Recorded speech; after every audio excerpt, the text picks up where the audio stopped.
Wimbledon got underway today with SW19 resident Laura Robson losing her first ever game on centre court.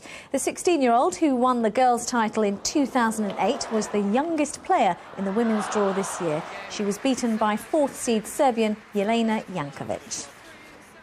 Well, on that note, Wendy has been spending the day at Wimbledon, and what a glorious start to the week, Wendy. It absolutely has, but we all know the traditions at Wimbledon, strawberries and cream and games being rained off.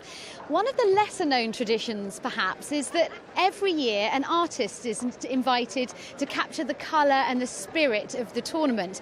But not this year. Instead, the All England Club has invited a poet. Matt Harvey has been wandering Wimbledon, entertaining the crowds while they queue for their tickets. And he's also encouraging us all to send in one single line of poetry via Twitter that he'll then use in one big composition. Sarah Orchard has been to meet him. Excuse me, I'm sorry. I speak as an Englishman. For the game of lawn tennis, there's no better symbol than Wimbledon. The place where the game's flame was sparked and then kindled in, where so many spines have sat straight and then tingled in. Wimbledon. Matt Harvey has been given the honour of becoming the first championship poet. So I've come down to meet him at his office in Totnes. Just a stone's throw from the River Dart, Matt has spent the last few months hidden away, immersing himself in all things Wimbledon.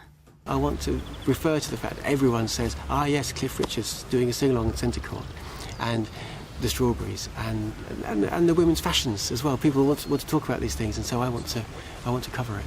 Best known for his performances on Radio 4's Saturday Live, Matt admits his approach to tennis is typically British. I'm a Wimbledon fan more than I'm a tennis fan. I don't actually follow the tour all around the world. I watch Wimbledon. I've already seen Andy Murray in practice, and it's incredible. And then later I saw Roger Federer, and that was beyond incredible. That was awesome. And what about those big names when it comes to rhyming poetry? Curry, worry, hurry, flurry. Too many. I think I'm on record as saying it kind of rhymes with etc. They haven't banned the word, they've just banned the plastic horn. And there are rhymes for vuvuzelas that I can't even think of yet. You'll find Matt's poems on the Wimbledon and Poetry Trust websites. He'll ask fans to tweet lines of poetry and give impromptu performances to the Wimbledon queue. It's Grand Slam's best of breed, it's the whiz, it's the biz, the temple where physics expresses its fizz. There's one word for tennis and that one word is Wimbledon. Sarah Orchard, BBC London News, Totnes.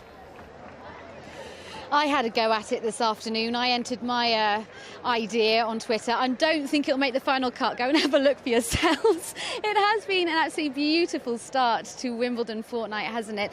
Blue skies this morning, very warm indeed. There was some cloud around in the afternoon, but of course it stayed dry. And it's a lovely evening elsewhere as well. Let's take a look at what's happening. Some late sunshine. It's feeling warm out as well, much warmer than yesterday evening and over the weekend. And as we go through the night, the winds will remain light. We'll have breaks in the clouds. It's popular over here, and temperatures falling to around 11 to 14 degrees, so not too chilly as we go through the night. And we start tomorrow with generally clear skies, lots of blue sky, but once again as the heat gets going, the cloud will start to bubble up, much as it did today, and it will thin out and spread into a sort of layer. So actually tomorrow it will be a little grey for the afternoon, and there's a very small chance, a 10% chance here at Wimbledon, that we'll get a spot or two of rain, but it won't be enough to stop play. And if you do get a spot of rain, it's really not going to come to very much, which isn't great news for the gardeners, of course, and for the lawns here. But warm tomorrow, light winds once again, and temperatures up to 24, 25 degrees. I think still very pleasant temperatures.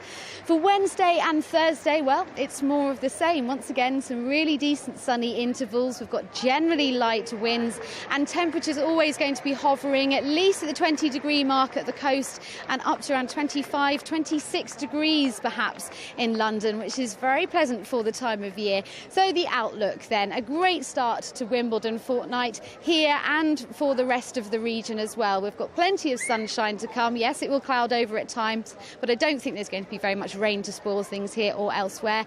And temperatures very summery, much better than the weekend, up to around 26 degrees later on this week. I'm off for some strawberries now.